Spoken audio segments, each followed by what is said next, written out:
To begin this session, I'd like to consider some objections to this belief in God and also explain what I see as the reasons why people have failed to see that this stuff requires a Christian philosophy. It makes it not only possible, but obligatory.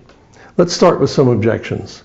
One of the most common ones that I hear is that the gods and goddesses of ancient Greece or Rome don't fit the definition for divinity. It's not the case that Zeus in the ancient Greek religion was supposed to have created the universe. Nor he wasn't all-knowing, he wasn't all-powerful, didn't have any of the characteristics that we think of God as having, and that's true. And that's because in those traditions, they made a distinction between what it is that's divine and gods and goddesses, which were individual beings that had more divine power than humans, but they were not per se divine. That's the way it goes. So if you think about the myths that Homer tells about the gods, it's what he calls okeanos that's divine. That's just there. And then okeanos begins to divide up, and it generates the heavens, the earth, the gods, the humans. So everything has some divinity in it. Gods are beings that have more divinity than humans do. So it's important for us not to offend them, because they can make life miserable for us if we do. And so we butter them up and ask for favors and hope for the best or something like that. So that in that religion, they're not dealing with what is divine per se. Roman religion was the same.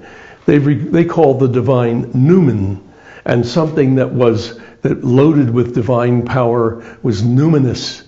And so for different work projects in Rome, they would get a priest to come bless a certain plot of land on which they wanted to construct a big public building. They wanted to be sure that it wasn't numinous, because they didn't want to cross the divine. But they didn't worship the divine separately. The approach to the divine is only through the gods and goddesses that have more divinity than we do. That should also help make sense to you of why the Roman emperors didn't see it as a piece of insanity to claim that they were gods.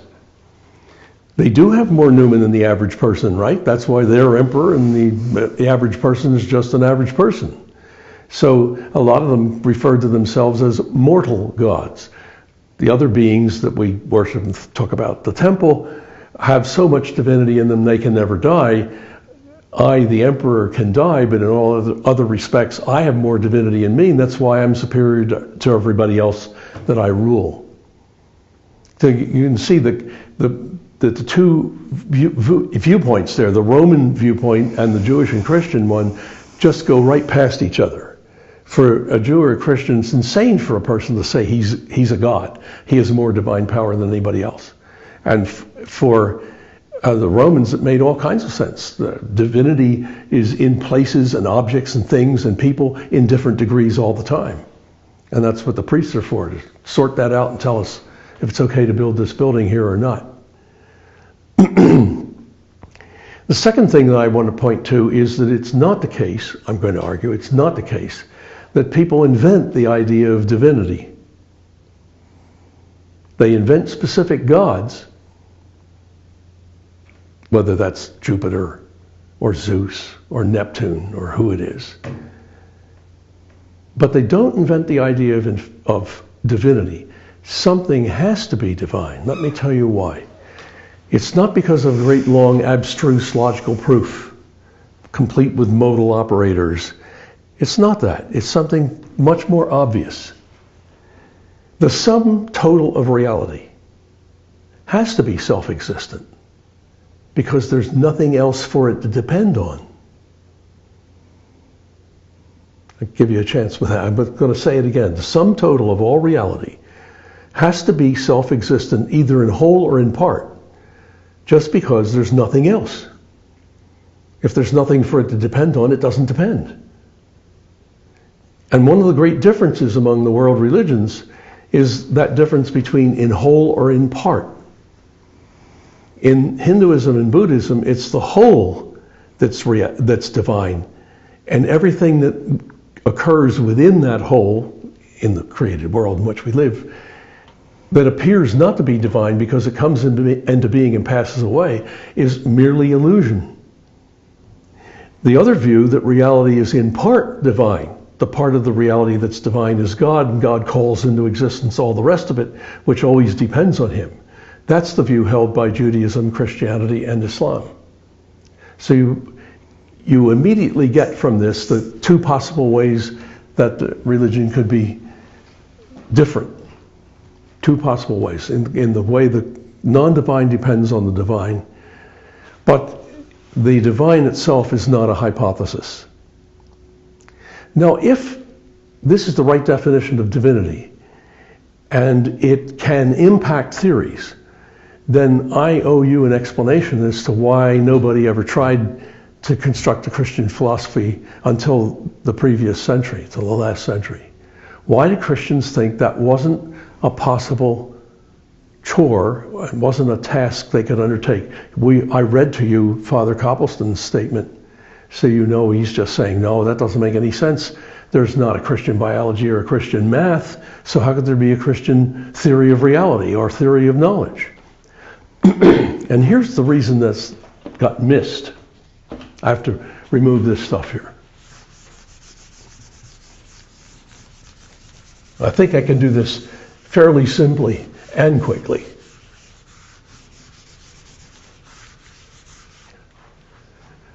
Philosophy begins among the ancient pagan Greeks.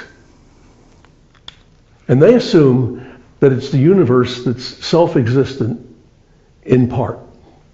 So if this is the complete universe, they start philosophy by trying to locate what it is in that universe that is self-existent and all the rest depends on it.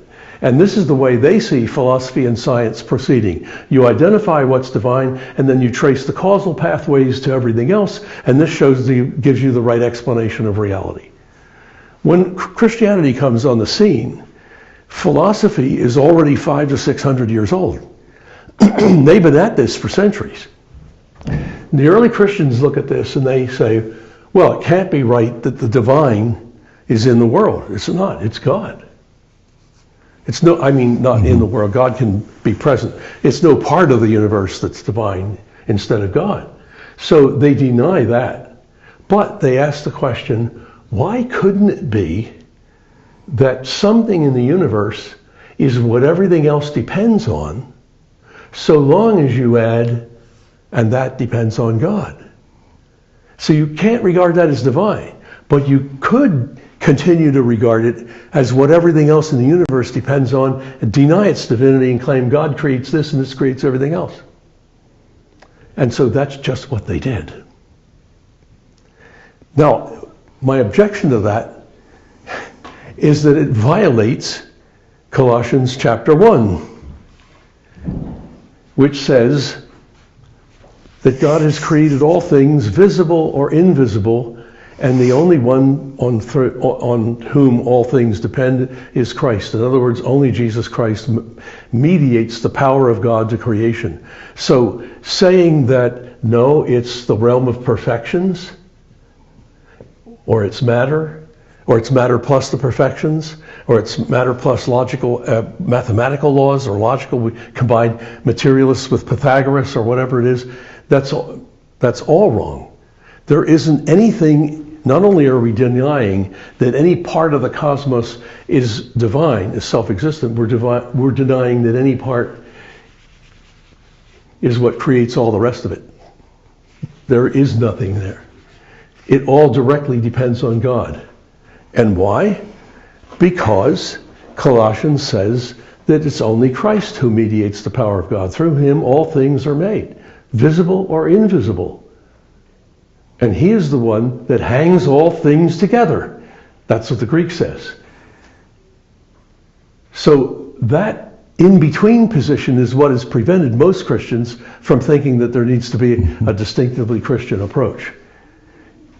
The Eastern Orthodoxy was not fooled on this point, and St. Gregory Palamas, a theologian of the 14th century, says this: the Christian can tolerate no mediating substance between God and creatures.